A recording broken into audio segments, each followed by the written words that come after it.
Hi, I'm Margaret with Whimsy North, and today I'm going to show you how to make my scrappy headband pattern using your Addi Knitting Machine. So here's an example of what we're going to be making today. This was made using 2 fingering weight yarns and then a lace weight mohair all held together, and then it is seamed in the back and twisted. So it's a twisted headband.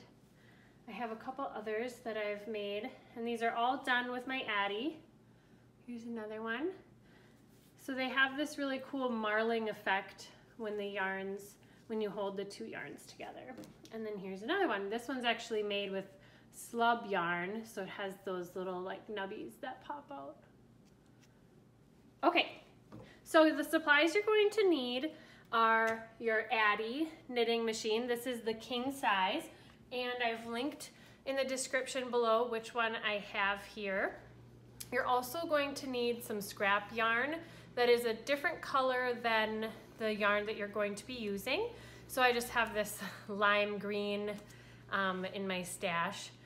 Then you will also need a scissors of some sort, a tapestry needle, and 2 colors of fingering weight yarn. You can choose any colors. I just grabbed these scraps out of my scrap bin. They had been used for other projects like shawls and socks. So I'm going to be able to use up the scraps and make one of these headbands. Okay, so to get started, you want to get your Addi machine all the way to the first black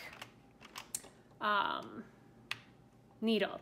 So here's the first black needle, and I'm going to show you how to cast on the Addi. I like to use the scrap yarn, and because I find that that's the fastest way, and I'll show you at the end how then you work with that. So I'll put the yarn in the middle, have it kind of touch down. That's how I know how long of a tail that I have.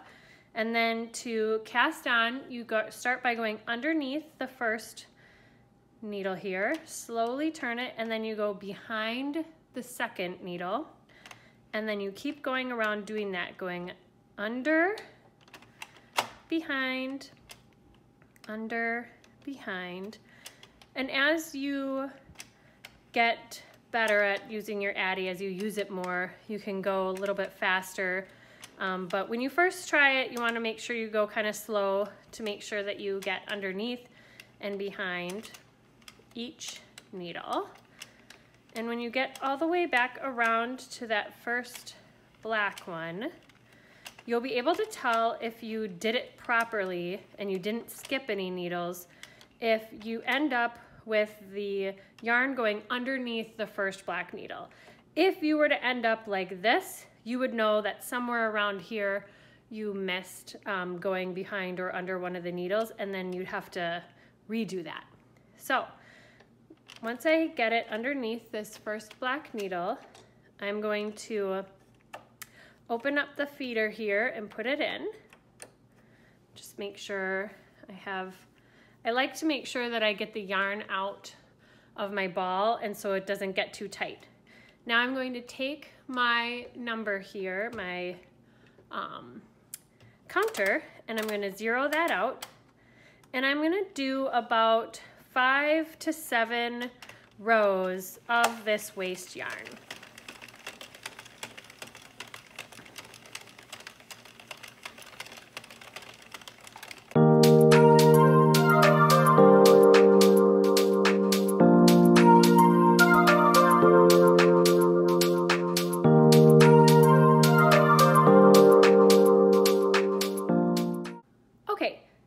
So now that I've gotten to 7 rows, I am going to cut my waste yarn, leaving just a little bit of a tail. Set that aside for the end. Then I open up my feeder and I'm going to put my waste yarn inside, making sure that it's underneath this first black needle. Then I'm going to take my 2 fingering weight yarns, and I tried a couple different, I like to use 2 fingering weight yarns because this one here features too, and it has a really good stretch and fit for an adult size head. It's a nice lightweight headband, and that was with 2 strands. This particular one I tried using 3 strands of fingering weight yarn, and it is definitely a lot tighter, and I would say it turned out to be more of like a child size headband versus an adult, and a lot of that has to do with it just doesn't have that stretch. So I would recommend doing 2 different colors. And what I like to do is just take a kitchen bowl and put my yarn in the bowl so that as I'm pulling on it, it does not roll around. This particular one was a center pull cake, so that wouldn't be as big of an issue, but this ball. So that's my way of kind of having a yarn bowl, is this big bowl here. So I put my yarns in there. Then I'm gonna grab both strands, one of each color, and holding them together, I'm simply going to make somewhat of a long tail because I'm actually going to use this for seaming. So I would say about a 2-foot tail. I just kind of eyeball and put it in the bottom. And then I'm going to take it and go underneath that black with the tail in my right hand and the working yarn section in my left hand, and put it underneath that same first black one that the waste yarn is under. Then I put it in the guide here and shut it. And then holding both the waste yarn and the now 2 working yarns together, I'm going to slowly turn the wheel so that both of those kind of get locked in down here. Okay, so now I'm going to zero out my counter, and I'm going to, I hold on to my yarns down here so that I can give just a minor amount of tension as I begin to wind. So I go around just kind of making sure that I pull some yarn out of my balls and that I hold on to it and get a little bit of tension. And I'm just going to go around and do a total of 77 rounds.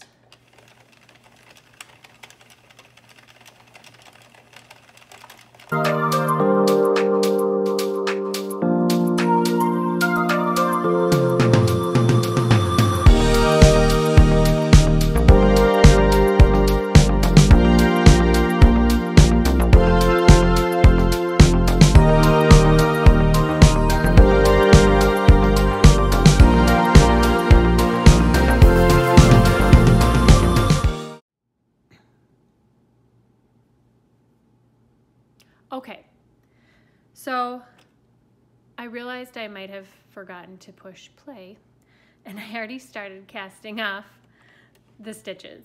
So I did my 7 rows of my waste yarn, as you can see here, and then to cast off, I don't have to pick up every single stitch. I just simply cut the yarn, place it in the center, and start going around. Now, my yarn is a little bit of a stickier yarn. I don't really recommend it for an Addi. That's why I typically only use it as my waste yarn, because technically these should all just have fallen off, but they're not. So I find that I have to carefully pick them off as I go around. Excuse me. And I clearly need to find a different waste yarn to do this with so that I don't have to keep picking them off.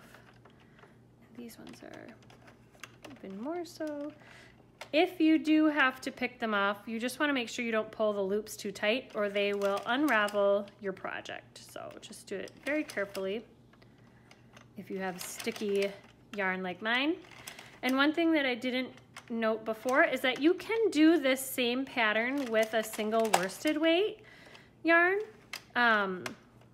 You don't have to use the fingering weight yarns. That's just my way of using up my scrap bin. Okay, so as you can see, all of the stitches are off. I'm going to now set my Addi machine aside and take my tube here.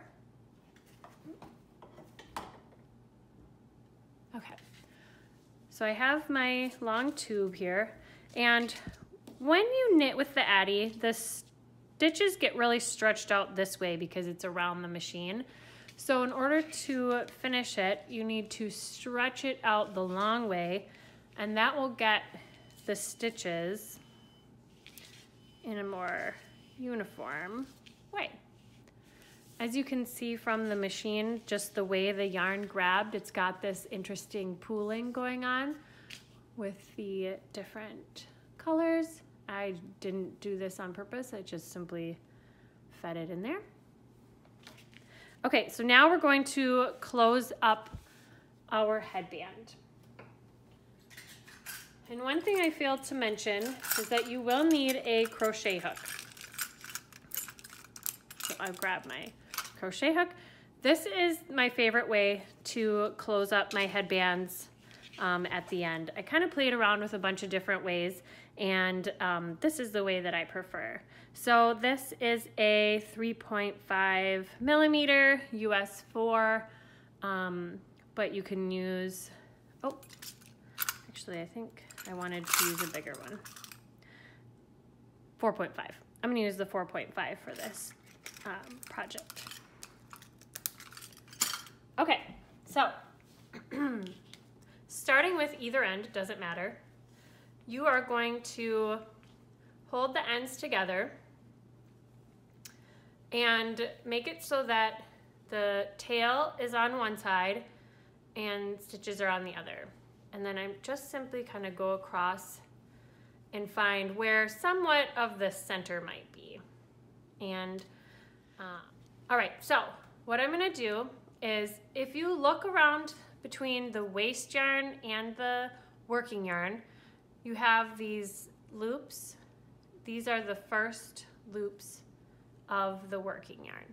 Those are the loops that we are going to be crocheting, or those top loops, the first ones. So starting with what you would think is kind of the center, doesn't have to be exact, I just eyeball it. Put your crochet hook through there, and then go over to one side, to the loop on this side, put your hook through it and pull it through. Then crisscross back over to this side, grabbing this loop and pull it through. And you simply go back and forth from side to side.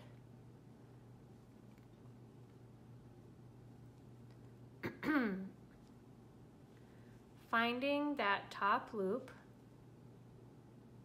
and pulling it through. Here's another one. And I just do this. I typically try and make sure that I'm getting, it's easier to see when the loops are like this. Sometimes when you start to pull the yarn, they begin to straighten out.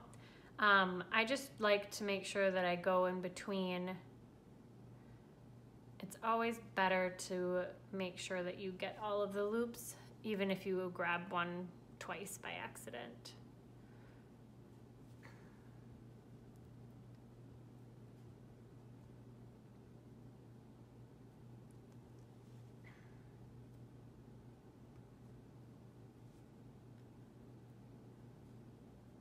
And now the reason I like to do this type of a finished edge is it gives you a really nice straight edge. If you were to simply start with your Addi and cast on without the waste yarn, then you would get a strand that goes through all of your loops, and you would be able to tighten it on one end. And that I find is great if you want to cinch up, like I do that with my hats, if you want to cinch up the end.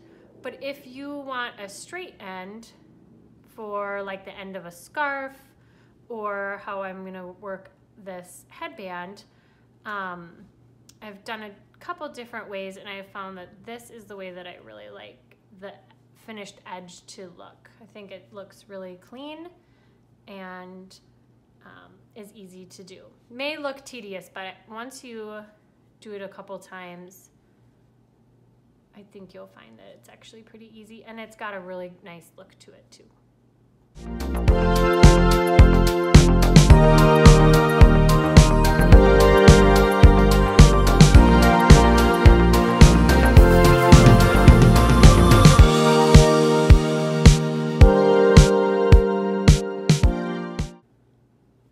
Okay, so as I get towards the end, I just like to make sure that I don't miss any loops. It can get a little tight down here. And as I said, it's better to go through one of the loops twice than it would be to miss it. If you missed a loop, then you will risk dropping some stitches. Just like to make sure I get all the top ones.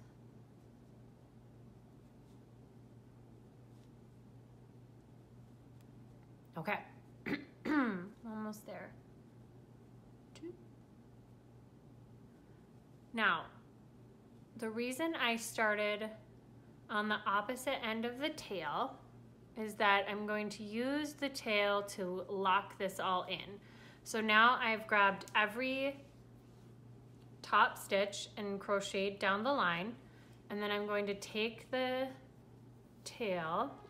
I'm going to take the tail of the working yarn and I'm going to pull it through that final loop and all the way through, and that's going to lock it in place. Then you can simply pull out the waste yarn. And how I like to do that, some people, because it's cast off just in the normal way, you're gonna have this strand, as I was kind of talking about, going through all of these loops, which I find is kind of annoying to pull out, but you can, and then you can reuse your waste yarn.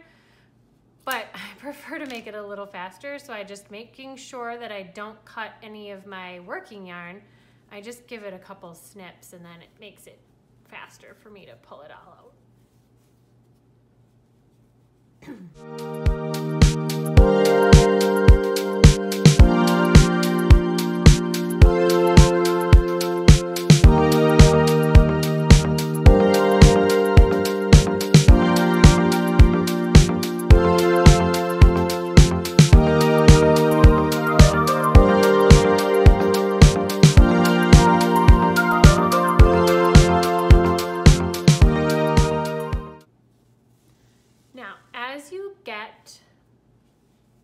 Towards the bottom of your waste yarn and your working yarn, you will find that your loops are inside of your headband. And sometimes, this yarn, like I said, is really sticky. So sometimes I find that I have to kind of work in there and get it out because I have crocheted over it. And that's another reason why I like to cut my yarn, because then it's just easier for me to work with. And pull it through.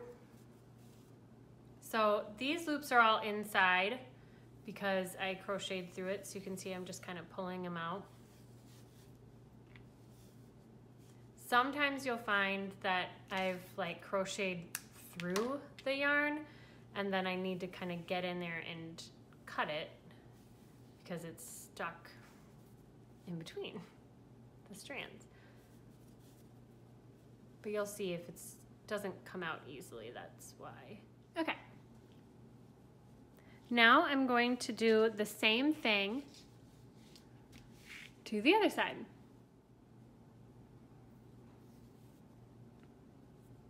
Okay, now I'm just getting the last couple pieces of my waste yarn out here.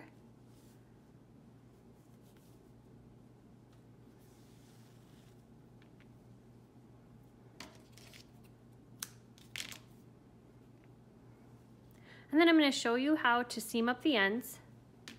So see, we got that nice, really nice edge. And that's one reason why I love this crochet technique. Is that nice edge. Okay, so now we are going to seam it together. And for that, we're gonna need our tapestry needle. And I have long ends on both, really you only need a longer end on one side. But I typically like to, just in case, leave them on both. So to make the headband, just pull it apart. And then you're going to take one side and flip it over one time, just to make that nice twist in the center. Then you're gonna fold those two pieces up like so, and decide which end you're gonna use to sew with and put that through your tapestry needle. And then we're going to be using a mattress stitch to put these two pieces together. So I'm going to, if I could get them in the tapestry needle. Okay, there we go. All right, so I'm going to get a little bit closer so you can see the mattress stitch. Okay, so I have my headband like so, twisted. I bring my two sides up, and I'm going to be sewing on the outer edge of both of these. And to start, I'm going to put my tapestry needle under both legs of the first stitch on the side that my yarn is coming from. And pull that through. Then I'm going to go across to the other side and go through the first two legs of the first stitch of the other side as well. Then I go back to the first side and I go into the same hole that I came out of and underneath the next two legs. It's somewhat hard to see with this marled yarn, but what you're doing is essentially crisscrossing back and forth, going into the side of the same side that you came out of on the last one, and then going across into the same hole that you came out of the last one, underneath two legs, and you simply continue to do that all the way down.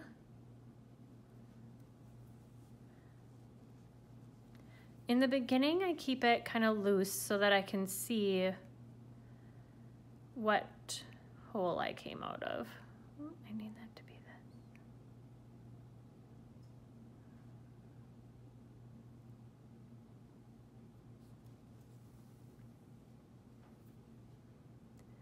And then the fun part comes when you can cinch it together.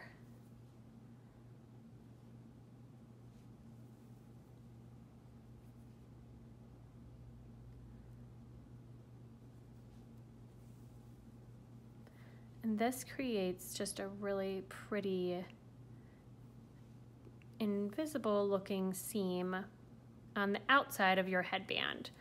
So there will be a little bit of a seam you'll see on this example. On the inside, you get to see a little bit more of the seam, but it's actually really pretty. This is on the inside of the headband. Because we do that back and forth zigzag of the crochet, it still has a really nice finished edge to it. And then on the back is just a very slight seam that goes together, and that's due to the mattress stitch that we're doing. So this mattress stitch, we're stitching on the outside of our headband.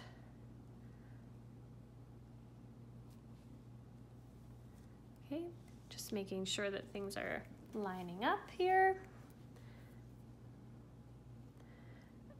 As I start to get going is when I kind of will stop, and then you'll see that that they go back and forth. You can hold one end and pull, and as you start to pull, the seams will simply close up. So I pull it, and then I kind of stretch it out a little bit just to make sure that it's not too puckered. And there is the seam. I'm just going to seam up the rest of this. So after I do a little pulling, then that's when I have to like look back at where I was here. Okay.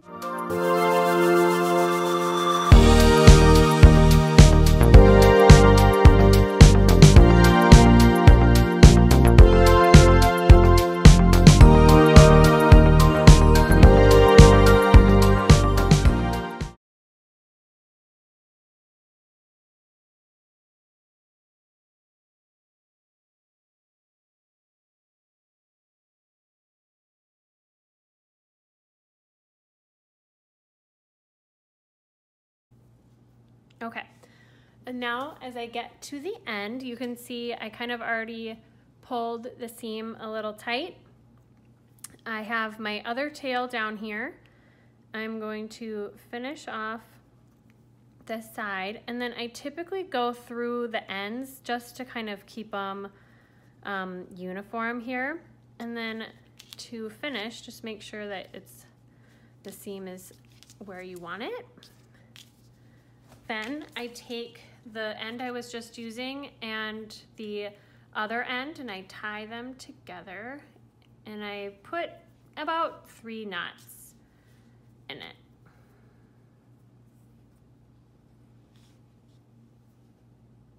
Then I trim them up a little bit so they're not so long. Put them back through the tapestry needle. And then I'm gonna thread them into the seam a little bit in between both sides of the fabric. So not all the way through, just in between those 2 layers. And so I kind of go in and then I pop back out and cut them and then pull to hide those tails. So now that tail is hidden in there. And then do the other one. So I like to go through the seam part because I feel that it kind of holds it in there a little bit more sturdy. So kind of go through that seam.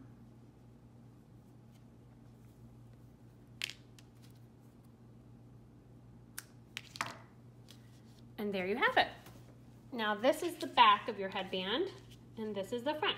So you kind of need to give it a little love here and stretch it out a little bit.